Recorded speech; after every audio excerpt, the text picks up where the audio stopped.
Hello po, ako nga po pala si Alvin J. Toriano, operator ng sa Oyo Sublimation Printer Machine. Bali nandito po tayo ngayon sa Smart 6 Feet 1 Head. Ito nga po pala yung printer head ng Smart 6 Feet 1 Head. Pari po pala yung copy. At ito naman po yung wiper. Clean. At antayin lang po hanggang sa matapos.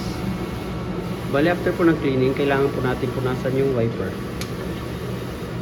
At saka yung copy.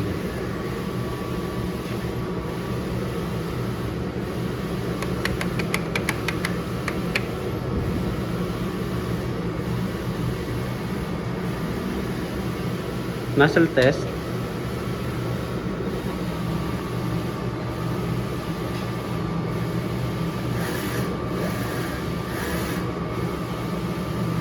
Dapat buo po yung nozzle bago tayo mag-fill. O pala yung ink tank. Yung ink level po nasa tama lang. Wala yung EBR. Ito rin po yung ink waste tank po, kakatapon lang. Yung ground wire niya. Yung ICC profile.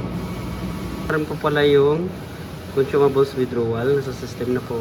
Po yung sa daily output record namin.